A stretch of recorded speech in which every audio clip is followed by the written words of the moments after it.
April 2025-এ কর্কট রাশির জাতক বা জাতিকারা প্রথমেই যেটা পাবেন সেটা হচ্ছে যে বিগত 2.5 বছর ধরে চলা শনির ঢাইয়ার হাত থেকে মুক্তি পাবেন।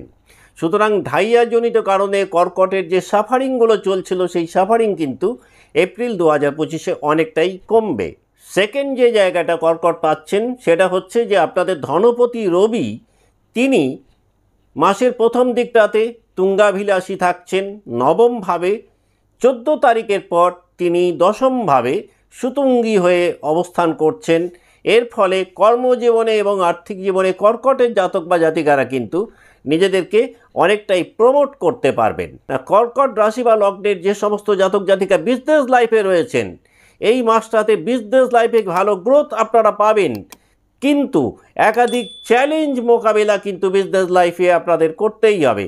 এই সময়টাতে বেশ কিছু গুড অপরচুনিটিস আপনারা পাবেন, কিন্তু সেই ক্ষেত্রেও যে জায়গাটাতে কেয়ারফুল থাকা দরকার সেটা হচ্ছে এই ভালো ভালো সুযোগগুলো অহেতুক ভুল বোঝাবুঝির কারণে আপনাদের হাতছাড়া হওয়ার একটা পসিবিলিটিস কিন্তু এপ্রিল 2025-এ তৈরি হতে পারে।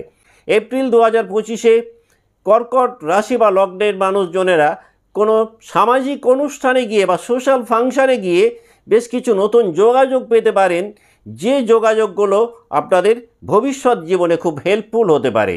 তবে এই ক্ষেত্রেও একটা জায়গায় কর্কটকে একটুখানি কেয়ারফুল থাকতে হবে, সেটা হচ্ছে যে কোনো রকমভাবেই প্রাইভেসি অপর ব্যক্তির সাথে শেয়ার করা কিন্তু আপনাদের উচিত হবে না। প্রাইভেসি পলিসি যদি মেনটেন করতে না পারেন তাহলে কিন্তু দেখবেন কিছু জটিল পরিস্থিতির মধ্যে আপনারা পড়তে পারেন।